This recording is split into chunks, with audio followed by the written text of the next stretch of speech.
what it looks like to watch a video on the world's first color e-ink smartphone. Feel free to come a little closer. It's quite a bit different than your iPhone or Android. For reference, the shirt I'm wearing is orange, this smartphone case is green, and these jerry-rig knives are blue and pink, respectively. For reference, an iPhone has about 460 colored pixels per inch, while this color e-ink screen only has 150. Alright, you can back up a little bit now. This is the BigMe Hi-Break Pro, and there might be a little bit of foreshadowing since the word break is literally in the name, but there's only one way to find out for sure.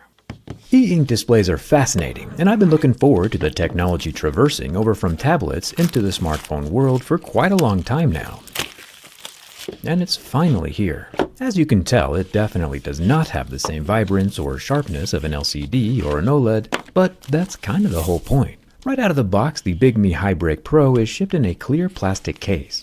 You might have noticed that the screen is already turned on, and it says BigMe just for you, like some kind of Stone Age pickup line. It's allowed to be turned on all the time because the screen's pixels require no power to maintain their position, like an Etch-a-Sketch. And when it comes time for the pixels to switch colors, they can individually wipe themselves, also just like an Etch-a-Sketch. This brings a different color to the surface rather quickly. E-readers have been around for about 30 years now, but the ability to have colored pixels or pixel pouches is relatively new. The BigMe Hi-Break Pro is running full Android and can load all the normal apps. As we open up YouTube, you can see that while other smartphones might have 60Hz or 120Hz refresh rates, this colored e-ink refreshes at 21Hz. But I think that with the ghosting, even that might be a little too generous. Pulling in our microscope, we can take a closer look at the pigment pouches. Remember, the color white appears in the presence of all the other colors in the visible light spectrum, which is why you can see a red, green, and blue portion of each pixel on the white background. If we swipe on the screen, you can see how fast the pixels change,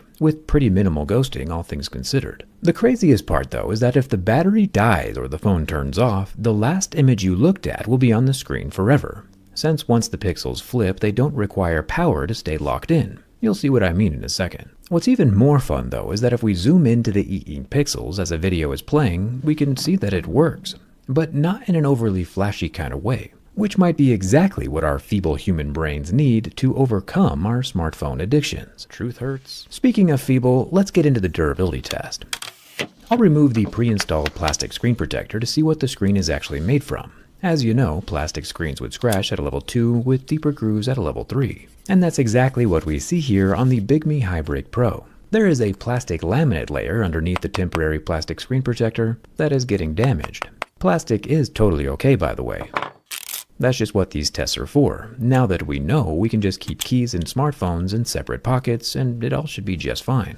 It looks like everything is plastic, including the large bezels that surround the screen, as well as the earpiece up at the top of the phone. But luckily, the 5-megapixel front-facing camera does have a little circle of glass in front of the lens, so it won't get scratched up like everything else. And honestly, even at 5 megapixels, the front-facing camera is surprisingly good. But when we swap to the back, it's like the 20-megapixel rear camera got slathered in Vaseline. To be fair though, I haven't done any software updates, so this is just what we're getting straight out of the box. Making our way to the Hi-Break's body, we can see that the whole frame is made from polished plastic. The buttons are metal, including a red fingerprint scanning power button, and up at the top we have more plastic and a red IR blaster. On the left we have our volume rocker and a whole lot more plastic. At the bottom, we get our lower loudspeaker, an 18-watt fast-charging USB-C port, as well as a metal SIM card tray, which does not have a rubber ring, nor any water ingress protection to speak of. Interestingly enough, though, there is real glass on the back. The glass does add some weight to the phone, so it does feel normal, but with plastic everywhere else, it does seem weird to randomly add some glass, especially since, as we know, glass is glass and glass breaks. One thing to keep in mind though, if you plan on switching over, not all apps will behave equally on an e-ink screen, especially with the lower pixel density when it comes to colors. Mention that the color resolution of this e-ink display is 150 pixels per inch, and that's true. However, when it comes to the black and white images or text, it doubles to 300 pixels per inch, almost on par with the resolution of a regular smartphone. These colored pouches just take up more space than the black and white pouches do. And we can see that the plastic screen lasts for about 30 seconds before going white and melting that top plastic layer a bit. Now, the bin test. Will the Hi-Break Pro break? Wait, sorry, I just discovered more images in here. Stock images, of course, preloaded onto the phone, probably to show off the colored e-ink. I should have checked for these earlier. However, it's looking a little too much like Elon's Twitter feed in here for my taste, so let's go back to the bending. With the bend from the front, we hear a cataclysmic crack.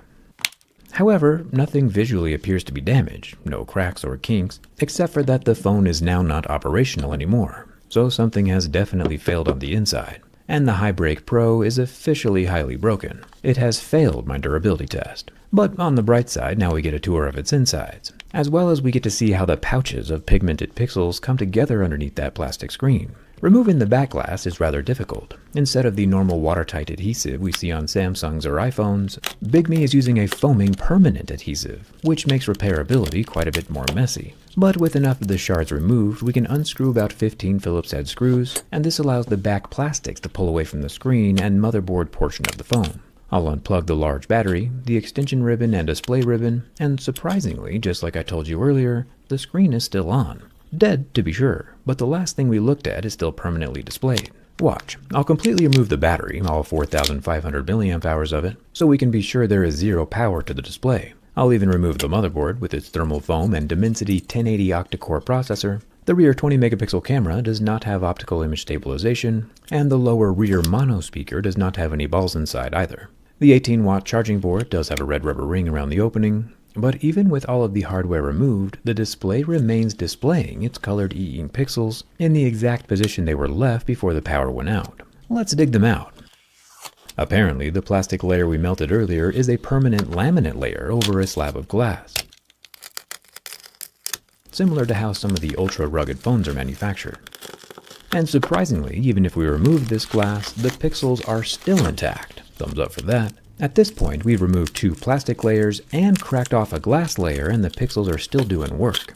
Kinda cool. It's only after we remove one more plastic layer that we're able to get a look at the colored pouches. These are inside a flexible rubber membrane, which sits on top of the normal black and white e-ink pouches. These can now be disturbed since they are unprotected. Pretty crazy, and it's amazing to see how it all works from the inside. Would you ever rock an e-ink smartphone? Let me know down in the comments, and hit that subscribe button. We are so close to 10 million. Thanks a ton for watching.